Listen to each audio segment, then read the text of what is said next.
வணக்கம். நான் சுதர்ஷன் மகேஷ். தமிழக சட்டமன்ற தேர்தல் அடுத்த வருடம் ஏப்ரல், மே மாதத்துல நடைபெறவிருக்கிறது. கட்சிகள் வேகம் எடுத்து பிரச்சாரங்களை தொடங்கி நடத்திட்டு இருக்கிறாங்க. திமுக பல மாதங்களுக்கு முன்னாடியே அவர்களினுடைய பிரச்சாரங்களை அரசு திட்டங்களினுடைய நிகழ்வுகள் வழியாகவும், அவர்களினுடைய கூட்டங்கள் கேம்பெயின்ஸ் வழியாகவும் வந்து எடுத்துட்டு போயிட்டு இருக்கிறாங்க.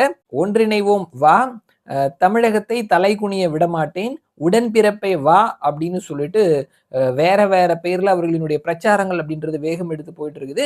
அதிமுகவினுடைய பொதுச் செயலாளர் எடப்பாடி பழனிசாமி ஒவ்வொரு சட்டமன்ற தொகுதியா வந்து அவருடைய பிரச்சாரத்தை எடுத்துட்டு போயிட்டு இருக்கிறாரு. விஜயினுடைய பிரச்சாரமும் போயிட்டு இருந்தது. சமீபத்துல கரூர்ல நடந்த அந்த ஒரு சம்பவம், அதனை அடுத்து விஜயினுடைய பிரச்சாரம் ஒரு சின்ன பிரேக்ல இருக்குது. பாஜக அவர்களினுடைய பிரச்சாரத்தையும் இந்த மாதத்துல தொடங்கவிருக்கிறாங்க மதுரையில இருந்து. சோ எல்லா கட்சிகளும் வேகம் எடுத்து போயிட்டு இருக்கிறாங்க. திமுக இதுல ஒரு ஸ்ட்ராங்கான ஒரு அப்பர் ஹேண்ட் எடுக்கிறாங்க அப்படின்றத களத்துல நம்ம பார்க்க முடிகிறது. சோ கூட்டணி கட்சிகளும் வந்துட்டு திமுகவை விட்டு கொடுக்காம பேசிட்டு இருக்கிறாங்க. சோ இந்த நேரத்துல திமுகவினுடைய உடன்பிறப்பே வா அப்படின்ற பெயர்ல அவர்களினுடைய நிர்வாகிகளை ஒன் டு ஒன்னா கட்சியினுடைய தலைவர் தமிழகத்தினுடைய முதல்வர் மு.க.ஸ்டாலின் சந்தித்து பேசிட்டு இருக்கிறாரு. மாவட்ட செயலாளர்கள்ல இருந்து ஒன்றியம், நகரம், வட்ட செயலாளர்கள் வரைக்கும் ஒவ்வொருத்தரையும் தனித்தனியா சந்தித்து பேசிட்டு இருக்கிறாரு. அவர்களினுடைய புகார், கட்சியினுடைய நிலவரம் அவர்களினுடைய பகுதியில எப்படி இருக்குது, மற்ற நிர்வாகிகளினுடைய செயல்பாடு எப்படி இருக்குது அப்படின்னு சொல்லி பேசிட்டு இருக்கிறாரு. அவர் பேச ஆரம்பிச்ச உடனேயே வந்து நம்ம பார்த்தோம்னா கோயம்புத்தூர், திருநெல்வேலி, விருதுநகர், தர்மபுரி இந்த மாவட்டங்கள்ல மாவட்ட செயலாளர்கள் உட்பட பலர் வந்துட்டு நீக்கப்பட்டிருக்கிறாங்க. புதுசா ஆட்கள் நியமிக்கப்பட்டிருக்கிறாங்க. கோயம்புத்தூர்ல மாவட்ட செயலாளர் மாற்றப்பட்டிருக்கிறாரு. அதே மாதிரி திருநெல்வேலியில 2 மாவட்டத்திற்கும் கிழக்கு, மேற்கு இந்த 2 மாவட்டத்திற்கும் புதுசா தற்பொழுது சபாநாயகர் அண்ட் எம்எல்ஏ அப்படின்னு சொல்லிட்டு புதுசா வந்து 2 பேர்கிட்ட பொறுப்பு ஒப்படைக்கப்பட்டிருக்குது. தர்மபுரியிலையும் அதே மாதிரியான நிலைமை தான் நீடிக்குது.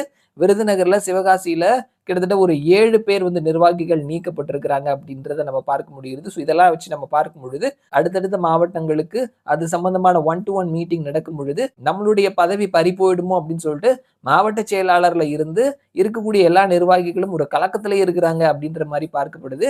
ஸோ இது யாருக்கு பாசிட்டிவா போகும், கட்சியை வலுப்படுத்துமா அப்படின்ற ஒரு கொஸ்டின் இருக்குது. திமுக மாதிரி ஒரு ஸ்ட்ராங்கான எக்ஸ்பீரியன்ஸ் இருக்கக்கூடிய கட்சி இந்த நேரத்தில் இந்த மாதிரியான ஒரு நடவடிக்கை எடுக்கிறது அவர்களுக்கு ஒரு எக்ஸ்பீரியன்ஸ், அவர்களினுடைய எக்ஸ்பீரியன்ஸ் வைத்து பார்க்கும் பொழுது ஒரு ஒரு பாசிட்டிவான ஸ்டெப் அப்படின்ற மாதிரி நம்ம பார்த்தாலும், இன்னும் ஒரு 8 மாசம் இருக்கும் பொழுது இந்த மாதிரியான நிர்வாகிகள் மாற்றம் அப்படின்றது அவர்கள் களத்துல எந்த அளவுக்கு ஸ்ட்ராங்கா வேலை செய்வாங்க அப்படின்றதுல ஒரு பக்கம் நமக்கு நம்பிக்கை இருந்தாலும், இன்னொரு பக்கத்துல இந்த மாற்றப்பட்டிருக்கிறாங்க இல்லையா, நமக்கு பதவியை விட்டு நீக்கப்பட்டிருக்கிறாங்க இல்லையா, அவர்கள் எதிரணியில சேர்ந்து உள்ளடி வேலை பார்த்தார்கள் அப்படின்னா அதுவும் இந்த திமுகவிற்கு எதிரான வாக்குகள் போறதுக்கான வாய்ப்புகளும் இருக்குது. ஸோ அவர்கள் எடுத்து வைக்கக்கூடிய ஸ்டெப் அப்படின்றது ஒரு பக்கம் அவர்களுக்கு பாசிட்டிவான விஷயத்தை கொடுக்கும் அப்படின்னாலும், இன்னொரு பக்கத்துல அந்த அதிருப்தியாளர்கள் அவர்களை சரி கட்டுறதுக்கு என்ன செய்ய போறாங்க திமுகவினுடைய தலைமை அப்படின்ற ஒரு கொஸ்டின் மார்க் இருக்குது. அவர்களை சரி கட்டவில்லை அப்படின்னா அவர்களை எதிரணியில இருக்கிறவங்க வந்துட்டு யூஸ் பண்ணிக்குவாங்க. அது மேலும் ஒரு சறுக்கலை ஏற்படுத்தி கொடுக்கறதுக்கான வாய்ப்புகளையும் ஏற்படுத்தும். ஸோ என்ன செய்ய போறாங்க திமுகவினுடைய தலைமை அப்படின்றத வெயிட் பண்ணி பார்க்கலாம்.